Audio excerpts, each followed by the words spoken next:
అసలు ఏంటి నీవు ఇదేంటి, ఏం చేయాలి, వెజ్ నాన్ వెజ్ కలపకూడదు, తయారు చేసింది 24 గంటల్లో అయిపోవాలి, ఏది ఫ్రిడ్జ్లో పెట్టింది, ఫ్రిడ్జ్లో పెట్టంది 3 అవర్స్, అరౌండ్ 3 అవర్స్ లోపల అయిపోవాలి, ప్రతిదానికి ఒక లేబులింగ్ సిస్టమ్ ఉండాలి, బెస్ట్ బిఫోర్ అని. ప్రతిదానికంటే తయారు చేసి మ్యారినేటెడ్ సెమీ ప్రిపేర్డ్ కూడా పెట్టుకుంటారండి. పెట్టుకోకపోతే అవ్వదు హోటల్ ఇండస్ట్రీ వాళ్ళు కూడా. ప్రతిదానికి చిన్న స్టిక్కర్ ఉంటుంది, జస్ట్ ఈ రోజు తారీఖు, ఇప్పుడు సెమీ మ్యారినేట్ చేసాడు అనుకోండి, దానికి ఎంత ఉంటుందో ఆ చెఫ్కు తెలుస్తుంది. వాళ్ళు జస్ట్ రేపు డేట్ వేసి రేపు 12 గంటల లోపల అయిపోవాలని చేయాలి, అక్కడ డిస్కార్డ్ చేసేయాలి. కానీ ఈ సిస్టమ్స్ కరెక్ట్గా ఫాలో అవుతున్నారా లేదా అనేది దానికోసమే ట్రైనింగ్. ఇప్పుడు అంటే రీసెంట్గా 1 year 2 years నుంచి ఈ ప్రతి హోటల్లోనూ ఒక అతను ట్రైనింగ్ ఇచ్చి ఇతను కోఆర్డినేటర్ కింద ఉండాలండి. ప్రొక్యూర్మెంట్ కరెక్ట్గా రా మెటీరియల్స్ ప్రొక్యూర్ చేస్తున్నావా లేదా, ఫస్ట్ ఇన్ ఫస్ట్ అవుట్, ముందు వచ్చిన పదార్థాన్ని ముందు రిలీజ్ చేస్తున్నారా లేదా, ఎక్స్పైర్డ్ ఐటమ్స్ అన్ని పడేస్తున్నారా లేదా, అంటే షార్ట్ టర్మ్ 24 hours ఇప్పుడు బ్రెడ్, పాలు కొన్ని ఉంటాయి కదా, పన్నీరు, ఇలాంటివన్నీ కూడా గమ్ముని ఎక్స్పైర్ అయిపోతూ ఉంటాయి. అవి చూసుకుంటూ ఉండాలి ముందు, అవన్నీ దాన్ని ప్లేసే సెపరేట్గా ఉండాలి. అలాగే ఎంత మంచి ఐటమ్స్ కొన్నా, మటన్ కానీ చికెన్ కానీ ఏ పదార్థం ఎంత మంచిది కొన్నా దాని ఈ కూలింగ్ పెట్టే విధానం ఉంటుంది చూసారా, ఫ్రీజింగ్ సిస్టమ్, అది ఉండవలసిన డిగ్రీ సెంటీగ్రేడ్లో లేకపోతే కనీసం మినిమం -5లో ఉండాలి. మినిమం -5లో ఉండాలి. -5లో లేకపోతే అది పాడైపోద్దండి. ఎంత మంచిది తీసుకురండి, చెంగిచెర్లని తీసుకురండి, ఎంత మంచిది తీసుకొచ్చినా అది ఆ కోల్డ్ చైన్ మెయింటైన్ చేయడం అనేది సిస్టమ్ లేదు. అందుకని ఇలాంటి అన్నిటికీ కోఆర్డినేట్ చేయడం కోసం ఒక హోటల్స్లో ఒకరిని ముందు ఫస్ట్ పేజ్లో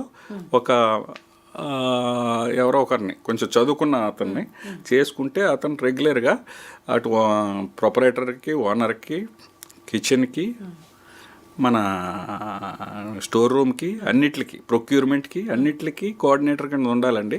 ఎక్కడ తప్పు జరుగుతుంది దానికోసం అన్ని అసోసియేషన్లు సహకరిస్తున్నాయి. ఈ డిపార్ట్మెంట్ కూడా కొంచెం స్పీడ్గా వెళ్తుంది. అయినా కానీ తప్పులు జరుగుతున్నాయి.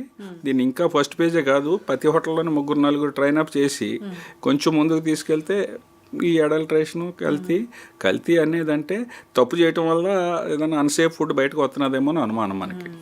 కొన్ని తప్పులు జరుగుతూ ఉంటాయి. అవును. ఇప్పుడు దీనికన్నా కానీ ఇప్పుడు సిటీ అవుట్స్కట్స్లో రకరకాల దాబాస్ ఉంటాయి. అక్కడైతే అసలు ఫుడ్ సేఫ్, మంచి ఫుడ్ కాదేమో అనిపిస్తూ ఉంటుంది. రీసెంట్గా ఒక ఇన్సిడెంట్ కూడా జరిగింది. ఎవరో మ్యారేజ్ యానివర్సరీకో దేనికో వెళ్ళి అక్కడ ఫుడ్ తిని 5 లక్షల బిల్ అయిందని చెప్పారు. అసలు మంచి ఫుడ్ కాదు అది అని, తినేటప్పుడే తెలిసింది అని కూడా చెప్పారు. అవునండి. ఇప్పుడు ముఖ్యంగా పబ్లిక్ కూడా కొంత తెలుసుకోవాల్సిన పరిస్థితి ఉంది. ఏంటంటే తినే ముందు కొంచెం తేడా వస్తే కూడా వదిలేయాలి, అతను ప్రశ్నించాలి, సంబంధిత అధికారులకి కంప్లైంట్ చేయాలి. చేస్తేనే ఇలాంటివి చేస్తే ఇలా చేయాలి కదా అని తెలియని వాళ్ళు కూడా తెలుసుకుంటారు. తెలిసిన తర్వాత కూడా వాళ్ళ మీద యాక్షన్ తీసుకుంటాం. డిపార్ట్మెంట్ విధి ఏం యాక్షన్ తీసుకున్నాం చెప్తే ఇలా యాక్షన్ తీసుకున్నారా అని మిగతా డాబాలు కానీ మిగతా సంబంధిత బిజినెస్లో ఉన్నవాళ్ళు భయపడతారు కూడా.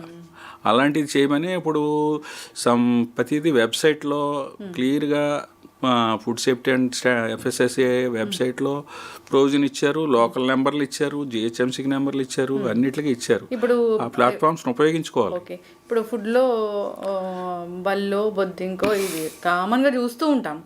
వచ్చాయి అనుకోండి, వెంటనే రిపోర్ట్ చేయాలి, వెంటనే కంప్లైంట్ చేయాలి అంటే ఏ వెబ్సైట్కి చేయాలి, ఏ నెంబర్కి? Food safety authority of India ఉంది, food safety and standards authority of India ఉండండి. FSSAI కొట్టిన వెంటనే నెట్లో మీకు దాని పోర్టల్ బయటకు వస్తుంది. అందులో కంప్లైంట్స్ అనే దాంట్లోకి వెళ్ళిపోండి. ఇమీడియట్గా దానికి కంప్లైంట్ చేసుకుంటే ఇమీడియట్గా వితిన్ మీకు ఏ ఫుడ్ పాయిజన్ అయినా అయితే మాత్రం స్పాట్కి ఇమీడియట్గా రష్ అవుతారు. అవకాశం ఉన్నంతవరకు ఇమీడియట్గా వెళ్ళిపోతారండి. లేదు అంటే జనరల్గా ఏదో కంప్లైంట్ అనుకోండి, జనరల్ కంప్లైంట్ 24 hours అది ఇన్స్పెక్షన్ చేసి అప్లోడ్ చేస్తారు ఫోటో. వాడి మీద ఏం తీసుకుంటున్నాము, పలానా శాంపుల్ తీసాం, పలానా ఇన్స్పెక్షన్ చేసాం, నోటీస్ ఇచ్చాం, ఫర్దర్గా మీకు అప్డేట్ చేస్తామని కూడా జరుగుతున్నది. అది రీసెంట్గా డెవలప్ అవుతున్నదండి ఆ విధానం కూడా. అయితే ఇప్పుడు మీ ఫుడ్ కంట్రోలర్స్ కానీ అధికారులు ఎన్నాళ్ళకు ఒకసారి అసలు ఈ రైడ్స్ అనేవి వెళ్తూ ఉంటారు? రైడ్ అనే కాదండి, రైడ్స్ అనేది గ్రూపు. జనరల్గా రైడ్ అనే పదం ఎలా వచ్చిందంటే ఈ మీడియాలో వచ్చి రైడ్స్ అనే పదం కొంచెం పాపులారిటీ అయింది. రైడ్స్ అంటే గ్రూప్ ఆఫ్ పీపుల్, అంటే surrounding food inspectors, sub staff అందరూ వెళ్ళి సడన్గా కొన్ని ఏరియాలు వెళ్ళి చేయటం అనేది. కాకపోతే రెగ్యులర్గా ఇన్స్పెక్షన్ చేయవలసిన బాధ్యత కన్సర్న్ ఇన్స్పెక్టర్కి ఉంది. కానీ ఇన్స్పెక్టర్కి ఎస్టాబ్లిష్మెంట్కి ఉన్న నిష్పత్తి బాగా దూరం అయిపోయింది, పెరిగిపోయింది. ఒక ఇన్స్పెక్టరు ఒక 700 హోటల్ 700, 500, 600 అయితే కంఫర్టబుల్గా రెగ్యులర్గా టచ్లోకి వెళ్ళొచ్చండి. కానీ ఇప్పుడు ఒక అనధికారిక సర్వే ప్రకారం, అధికార సర్వే కాదు, 77,000, 80,000 దాకా ఉన్నాయని అంటున్నారు. ఒక ఏరియా తీసుకోండి, జిహెచ్ఎంసీలో. అలా చూసుకుంటే ఒక ఇన్స్పెక్టర్కి 4,000 దాకా వచ్చేస్తున్నాయి. 4,000 ఎప్పుడు చేయాలి? ఇప్పుడు ఓన్లీ ఇన్స్పెక్షన్ చేసేసి ఇంటికి వెళ్ళిపోయి ఉద్యోగం కాదండి ఇది. ఇన్స్పెక్షన్ చేసినాక అతను ఒక రిపోర్ట్ ప్రిపేర్ చేయాలి, దానికి మళ్ళీ సంబంధిత అధికారుల దగ్గర పర్మిషన్ తీసుకోవాలి, దానికి కేసు ఫైల్ చేయాలి, ల్యాబ్ పంపించాలి, అది సంబంధిత వర్క్ చాలా ఉంటుంది. అంచేత మనిషి ఒక ఫుడ్ ఇన్స్పెక్టర్కి 500 నుంచి 600, ఏదైనా 500-600 ఎస్టాబ్లిష్మెంట్స్ అయితే విజిలెంట్గా చూడగలుగుతాడు. కానీ ఇప్పుడు 4,000, దానికి ఆలోచించి గవర్నమెంట్ వారు సంబంధిత గౌరవ ఆరోగ్య మంత్రి గారు కూడా దీన్ని స్టాఫ్ చాలా పెంచడానికి ఆల్రెడీ స్టెప్స్ తీసుకుంటున్నట్టుగా వారు స్టేట్మెంట్ ఇచ్చారు. మా ఆరోగ్యం మీ అధికారుల చేతిలోనే ఉంది, ఖచ్చితంగా బయట ఫుడ్ తినాల్సిందే, తప్పదు. స్టాఫ్తో పాటు ఇంకొక మెయిన్ ఇదేంటంటేనండి, ఈ ల్యాబ్కి శాంపుల్స్ వెళ్తాయి కదా, శాంపుల్స్ 2 రాష్ట్రాలకి, మన తెలుగు రాష్ట్రాలకి ఒక దగ్గర ఉంది, నాచారంలో మనకి స్టేట్ ఫుడ్ ల్యాబొరేటరీ. దాన్ని మన తెలంగాణలో అయితే 5 ల్యాబొరేటరీస్కి ఆల్రెడీ సెటప్ చేస్తున్నట్టుగా స్టేట్మెంట్ ఇచ్చారు గౌరవ మంత్రి గారు. అలాగే ఆంధ్రప్రదేశ్, ఏపీలో కూడా అక్కడ కూడా రీజనల్ ల్యాబొరేటరీలు కానీ ఇంకా అవి కూడా చాలా యాక్టివ్ ప్రోగ్రెస్లో ఉన్నాయి. ఇవి కొన్ని రాబోయే చాలా షార్ట్ పీరియడ్లో అందుబాటులోకి వస్తే ఈ ట్రైనింగ్స్, హోటలియర్ కోఆర్డినేషన్తో పాటు ట్రైనీసు, ల్యాబ్స్, స్టాఫ్, ఇవన్నీ ఎప్పుడైతే కొంచెం ఒక్కసారి అన్నీ అందుబాటులోకి వచ్చాయో, ఈ కల్తీ అనే దానికి, తప్పుడు మార్గాల్లో కల్తీ చేసి వాళ్ళ మీద చర్య తీసుకోవడానికి ఇమీడియట్గా ఆస్కారం ఉంటుందండి. ఇమీడియట్గా అంటే ఇది వితిన్ 24 hours 36 hoursలో అయితే కాదు. ఇలా ఎవరికన్నా ఇమీడియట్గా ఫుడ్ పాయిజన్ అయితే ఇమీడియట్గా క్లోజ్ చేస్తారు. ఏదన్నా మరీ వెరీ అన్హైజినిటీ ఉంటే పర్మిషన్ తీసుకుని ఇమీడియట్ క్లోజ్ చేస్తారు. Food safety standards authority of India యాక్ట్లో లేదు.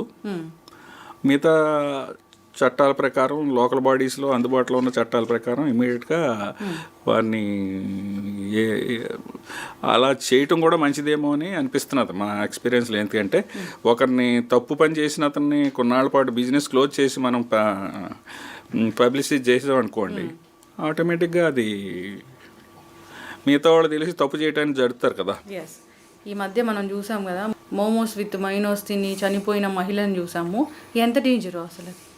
సో దానివల్ల మైనస్ని బ్యాన్ చేశారు. అవునండి, మైనస్ని బ్యాన్ చేశారు. అలాగే పదే మేము పబ్లిక్ కూడా అన్ని ప్లాట్ఫామ్స్, ఇలాంటి ప్లాట్ఫామ్స్ని ఉపయోగించుకొని చెప్పేది ఏంటంటే, నాట్ ఓన్లీ మైనస్,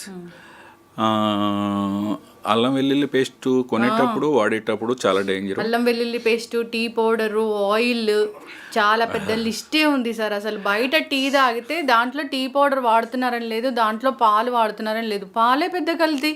పాల వరకు ఏంటంటే పాల పౌడర్ వాడితే పర్వాలేదండి. కెమికల్ మిక్సింగ్ పాలు అయితే మనకి స్టేట్లో 2 రాష్ట్రాల్లోనే అంతగా పెద్దగా లేవు. కాకపోతే లూజ్ మిల్క్ వాడేటప్పుడు జాగ్రత్తగా చూసేటప్పుడు ఏంటంటే, జనరల్గా పాలు ఎలాగంటే పితికినటి పాలు తీసుకుని ఎక్స్ట్రాక్ట్ చేసినట్టుగా ఎవరో అమ్మరు. అందులో నీళ్లు కలుపుతారు కదా, ఆ నీళ్ళు హోల్సమ్ వాటర్ కలుపుతున్నాడో ఎక్కడికి కలుపుతున్నాడో అది చూసుకోవాలి, అతను నమ్మకం మీద తీసుకోవాలి. లేకపోతే బ్రాండ్స్కి వెళ్ళటం బెటర్, మంచి బ్రాండ్స్కి. బయట టీ తాగుదామన్నా భయం టీ వేస్తుంది. అంటే టీ వరకు ఏంటంటేనండి చిన్న చిన్న పెట్టి వెండర్స్ దగ్గర రెగ్యులర్గా టీ తాగేటోళ్ళు కొంచెం అబ్జర్వ్ చేయాలి. ఏంటంటే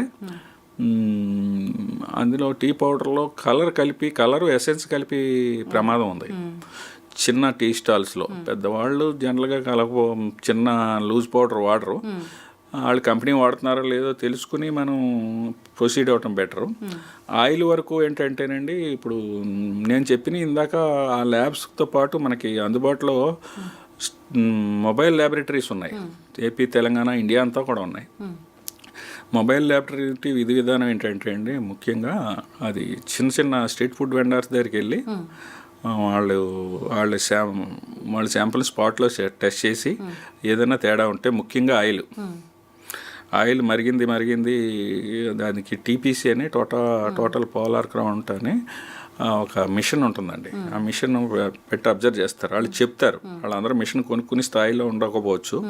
ఇది ఈ షేడ్ వచ్చేసిన తర్వాత నువ్వు వాడకు. దీన్ని ఎవరికి అమ్మటానికి కానీ డ్రైన్లో పోయటానికి కానీ ఉండదండి, ఏ హోటల్ వాళ్ళు అయినా సరే. ఇప్పుడు దాన్ని మనకి 30 రూపాయలు నుంచి 40 రూపాయల మధ్యలో గవర్నమెంటే కొనేసుకుంటుంది. ఆ ఫెసిలిటీ అందరికీ చేశారు. ఎందుకంటే అది రీయూజేజ్కి వెళ్ళకుండా. పోనీ అంతవరకు నయమే, కానీ మరీ ఒక 10 years బ్యాక్ నేనే ఒక వీడియో చేశాను. వేరే చోట జంతు కళేబరాల నుంచి ఆయిల్ తీయడం అనేది అది చాలా దారుణంగా ఉంటుంది. అదే ఆయిల్ మనం తీసుకున్నట్లయితే ఎన్ని అనారోగ్య సమస్యలు వస్తాయో లెక్క పెట్టాల్సిన పని లేదు. ఇక దాని వరకు డిపార్ట్మెంట్ సైడ్ నేను చెప్పేది ఏంటంటేనండి జంతు కళేబరాల నుంచి ఆయిల్ అనేది అప్పుడప్పుడు మీడియాలో ఒక భూమి కింద వస్తూ ఉంటుంది, మళ్ళీ ఆగిపోతూ ఉంటుంది. దానికి నా వరకు నా ఎక్స్పీరియన్స్ ఉంది. అది అంత ఎక్స్పోర్ట్ అండి. అది ఆయిల్ కూడా కాదు. అది మనకి గ్రీజ్ ఉంటుంది చూసారా, గ్రీజ్ అంటాం మన వెహికల్స్లో గ్రీజ్ పెడతారు పెద్ద పెద్ద లారీల్లో వాటిల్లో. ఆ గ్రీజు లైట్ గ్రీజులో లాగా ఫైనల్ ప్రోడక్ట్ వస్తుంది. ఎక్స్ట్రాక్ట్ చేస్తారు అందులోంచి, నాట్ ఆయిల్. అది ఒక ఆయిల్ అంటారు కానీ సెమీ లిక్విడ్లా ఉంటుంది. అది ఎంత ఎక్కడికో ఎక్స్పోర్ట్ వెళ్తుందండి. అది కొన్ని క్రీమ్స్ స్మూతింగ్ క్రీమ్స్ అంటే అది కూడా మళ్ళీ బై ప్రోడక్ట్ అయిపోతాయి. ఇంటేక్ కాదు అది. ఇంటేక్కి దాని కాస్ట్ ఈ మన ఆయిల్ ఇప్పుడు అరౌండ్ మంచి ఆయిల్ 120, 130, 110 నుంచి 140 రూపాయల లాగా ఉందనుకోండి. దాని ఆయిల్ దీనికంటే కాస్ట్ ఎక్కువ అండి. అంచేత మా అసెస్మెంట్ ప్రకారం మాకు ఎక్కడా ప్రూవ్ అవ్వలేదు, ఒక్క కేసు కూడా ఎక్కడ జంతు కళేబరాల నుంచి తీసిన ఆయిల్ పలానా వాళ్ళు ఉపయోగిస్తున్నారు అనేది ప్రచారమే కానీ ప్రూవ్ అవ్వలేదు. ఏదైనా సార్ మీ అధికారులు ఎక్కువ స్థాయిలో ఉండి ఎక్కువ ఇన్స్పెక్షన్స్ చేసి రైట్స్ జరిగిన వాటిని మూసేసి ప్రజల ఆరోగ్యాన్ని కాపాడాలని కోరుకుందాము. మీతోని సిరీసే కంటిన్యూ చేస్తాను నేను. చాలా రకాల ఫుడ్స్ కల్తీ అవుతున్నాయి, వాటిని అసలు ఎట్లా గుర్తుపట్టాలి, అసలు హోటల్ వెళ్ళాలంటే మేము ఎటువంటి జాగ్రత్తలు తీసుకోవాలి, అసలు ఒక హోటల్ని ఎలా సెలెక్ట్ చేసుకోవాలి, ఫుడ్ ఆర్డర్ పెట్టుకోవాలంటే అసలు ఏది మనము స్టార్స్ చూసా రివ్యూస్ చూసా అసలు ఎట్లాగా, ఇవన్నీ నేను మీతో డిస్కస్ చేస్తాను. మీరు మా కోసం టైం కేటాయించి వచ్చినందుకు, మంచి ఇన్ఫర్మేషన్ ఇచ్చినందుకు ధన్యవాదాలు. పబ్లిక్కి మంచి అవేర్నెస్ కలగజేసి తద్వారా మనం కల్తీ నివారణకి ఉపయోగపడదు. Thank you so much sir.